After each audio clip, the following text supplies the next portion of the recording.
We are talking with Andy Schmookler. Andy is going to run, Andy, among other things, he's the author of the None So Blind Blogspot blog that keeps up with the world and gives us a perspective on things.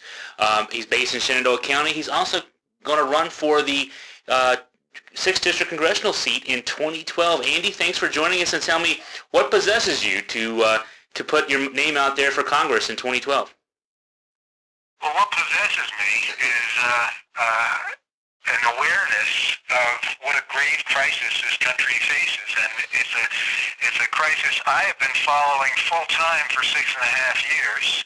I've been studying it full time and writing about it, so that if you put all the words I put out on my website into books, it would probably be between 15 and 20 books that I've written on this subject. And it is alarming to me not only what's going on, but that the country acts as if it's not going on. We act oblivious of it. We pretend that these are normal political times, and they are not. Take us through that a little bit. I know that you have a talk coming up, and we'll talk about this more formally a little bit later on in this interview, but let's talk about the elephant in the room. Is the topic of your talk at GMU coming up on April 19th. And this talk, it seems, from having read through it and seeing this theme from you on a regular basis, this is very central to your message here about what's going wrong in this country. Well, it is, and I'm about to celebrate my 65th birthday.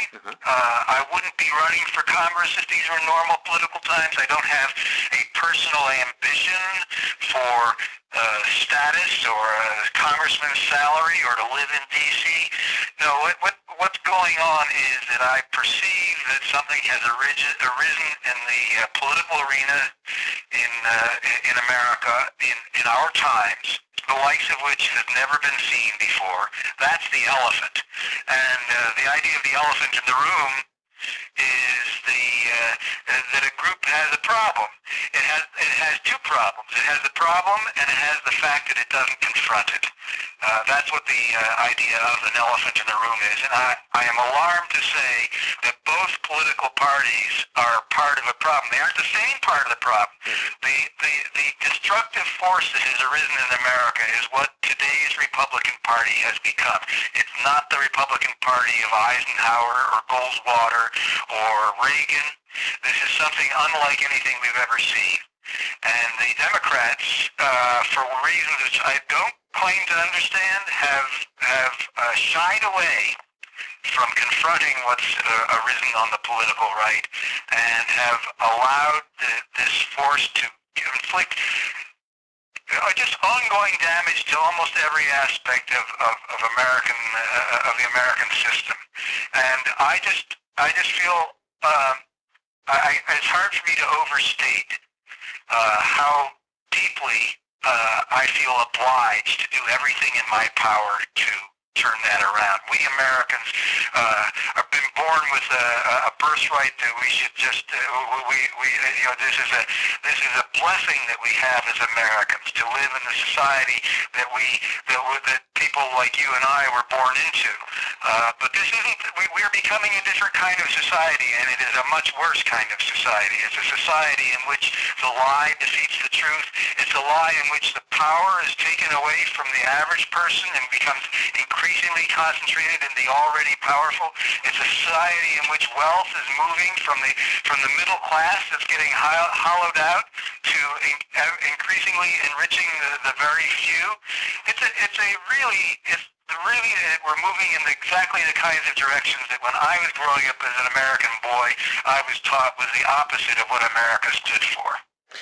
We're talking here with Andy Schmookler. We're talking about, well, as you can tell, it's a pretty weighty topic, talking about the current affairs, but also the future of American society. Now, Andy is also the author of a blog, as I mentioned, and he's thinking about running for Congress. Now, Andy, there are plenty of people who write blogs, plenty of people who think they want to run for Congress. What sets you apart? I mean, what qualifies you? Why should we listen to Andy Schmookler and talking about these issues? Well, let me answer the question. What maybe qualifies me to interpret our times in the ways that I am interpreting it? I have spent the last 40 plus years as a understanding and developing understanding of the ways that civilized systems work. I'm the author, not just of that website, but I am the author of a prize-winning book about systems of civilization, including the study of American history. I'm an author of a book also published by a different university press about the dynamics of economic systems. I have focused especially on trying to understand those dynamics in civilized systems which have a destructive impact in order to help us to get a handle on things, and so we are better able to construct the future that we need. So if there were a job description for, how, if you wanted to hire somebody who might be able to help understand what's going on in the American political system, I would have been one of those people whose applications would have, from around the world would have been considered like I had the background to do it. And as I said, I've spent 6.5 years investigating this particular dynamic full-time, and I think I know more about what's going on in the American political system than I've ever known about anything else. I've never studied anything else so intensively as this. Also, I would expect that when people hear from me, if I say something like that an unprecedentedly destructive force has arisen and taken possession of today's Republican Party, I imagine a lot of people will hear that as partisan.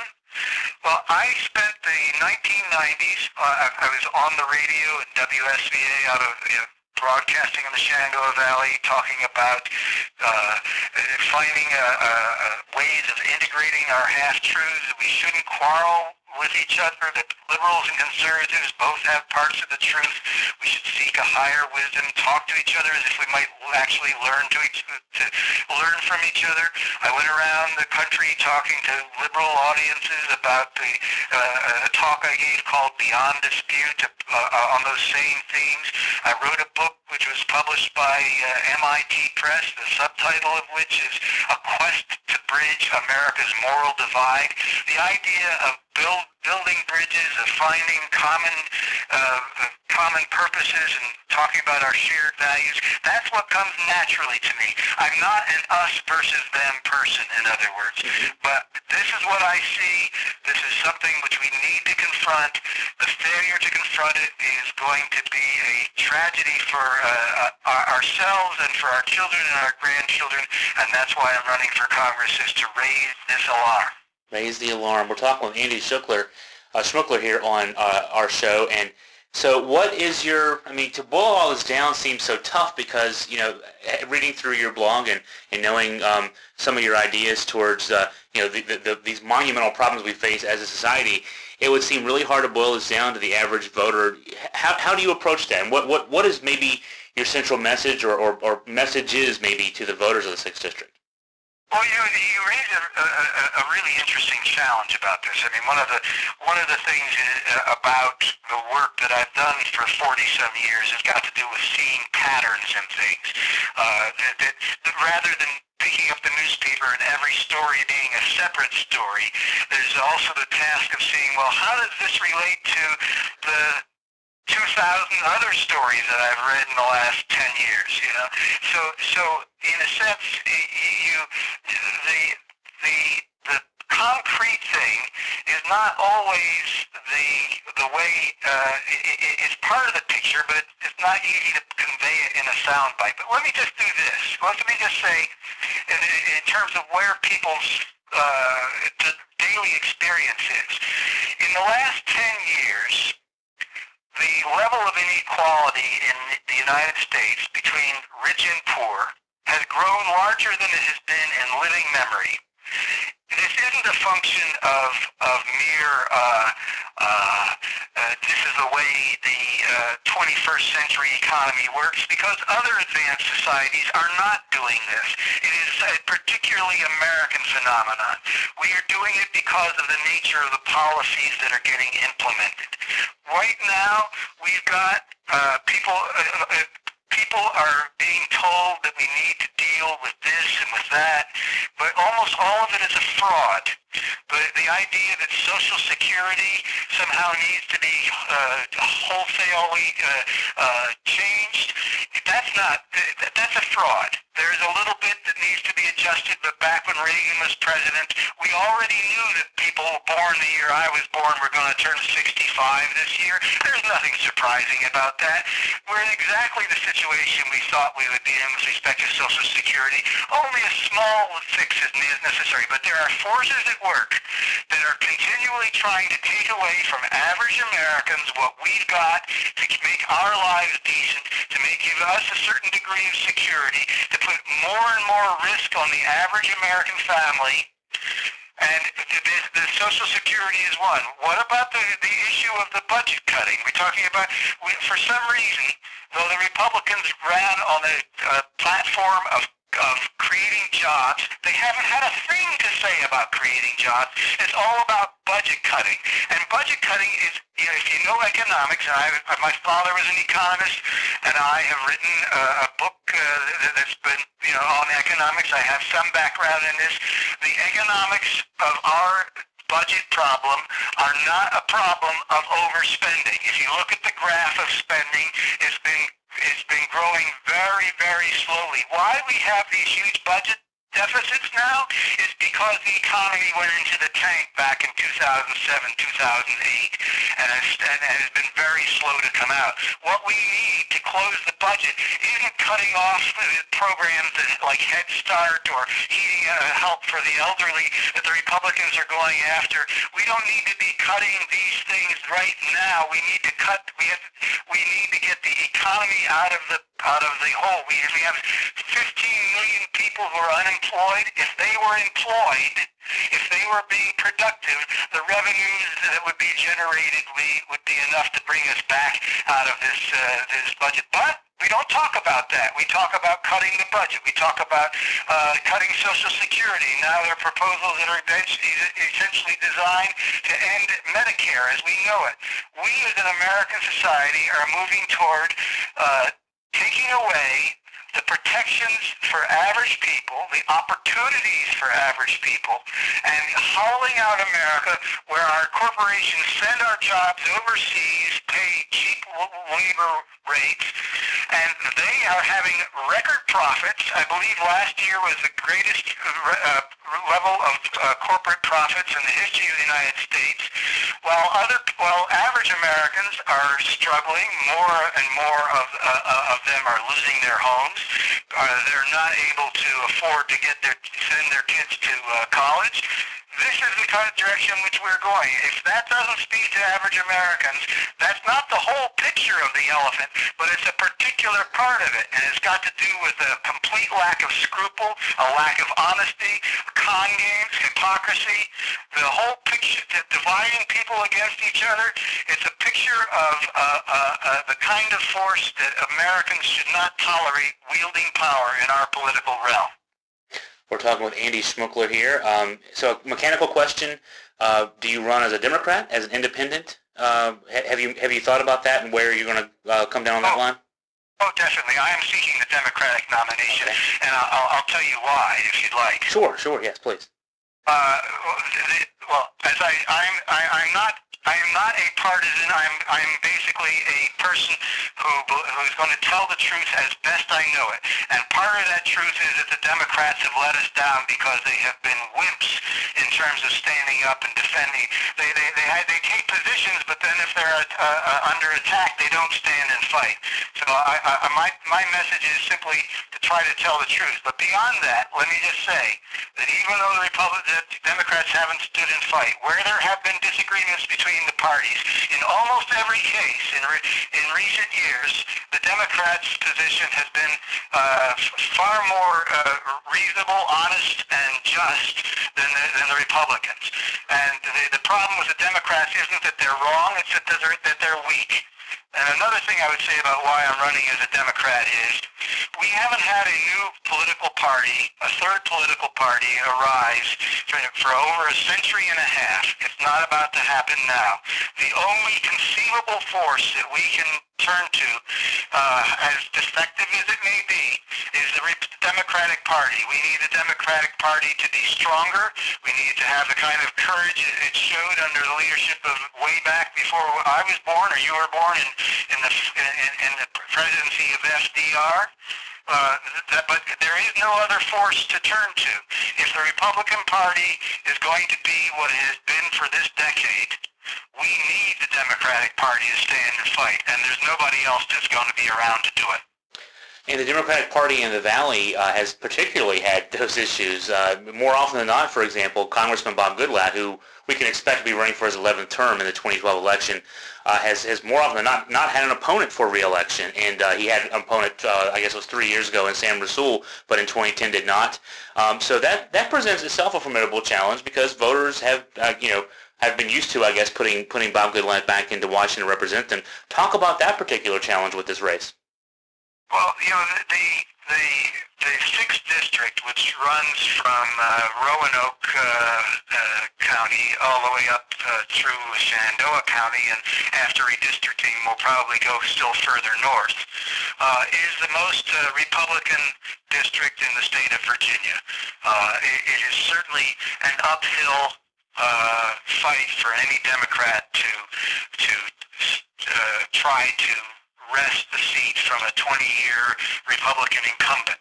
And I've got a couple of things to say about it. One, it is nonetheless not impossible that people will wake up and will take a look and see that Bob Goodlatte has been like 99% of what he's done, has been as a loyal foot soldier of the Republican Army, and if people can be awakened to see that the Republicans, that Republican power has been used, that they have been deceived and exploited, that the power of the Republican Party has been used in this decade to hollow out the great American middle class that we were all so justifiably proud of in the decades after World War II. They maybe will make use of this opportunity to send the Republicans a message. We need a good conservative party. We need a party of principle and honesty in the Republican Party, not the party that it has become. And they can send a message, and all I've got to do is persuade, say, 12 or 13% of people to shift their votes, and they can send a message which would have a national impact by electing me instead of Bob Goodlatte, assuming that I become the Democratic nominee, which it remains to be determined. In addition, let me also say that the problem that we're talking about here isn't simply a 6th district problem, and it isn't just a problem for right this minute. This is a long-term struggle we're engaged in. I had hopes that we might have emerged out of it earlier than this, but it looks to me like if we're going to save our democracy and save the decency of American society, it's going to take a struggle for some time. And even if I were to run and not to successfully unseat Bob Goodlatte, I think that the energies would be well spent if people's understanding, if the seeds of understanding are planted in people's minds, and they become a little bit warier of the con games that are being played by today's Republican Party on them. And if the message can go out beyond our district also, to look at the elephant in the room and to confront the elephant in the room, the only way that today's Republican Party can get any power at all is by deceiving people about the nature of what it is.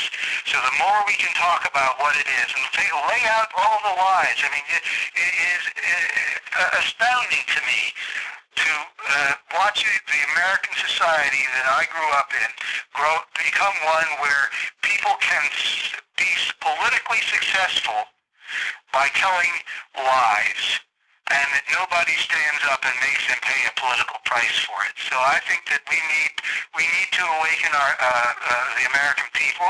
We need to have an upsurgence like we've seen recently in the in the streets of the capitals of Wisconsin and Ohio, which recently elected Republican governors, and are now finding out just what kind of force that these people are serving.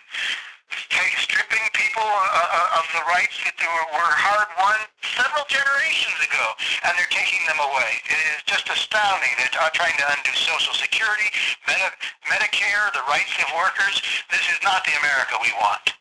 Oh, we've got about a minute left. Andy, let's talk real quick. I mentioned earlier in the interview the April 19th event at JMU. You've alluded to it just a minute ago, too.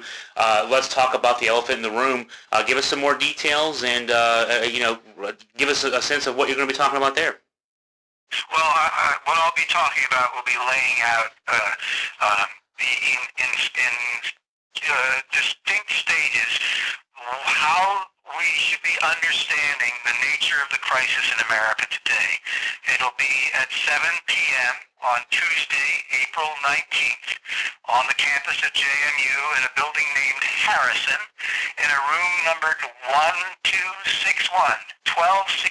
Harrison. It's open to the public, and I would be delighted to see people interested enough in saving this country and persuaded enough that I've got something, that I'm onto something here, that they would turn out and go to 1261 Harrison at 7 p.m. on Tuesday evening, April 19th on the JMU campus. For our listeners, we'll have those details on the story attached with this interview. And, hey, Andy, thank you so much for your time. We'll have you back on soon to talk more about the campaign. Well, thank you. As you can tell, I feel passionately about this, and I am very grateful to you for giving me an opportunity to talk to your listeners about what's going on in this country right now.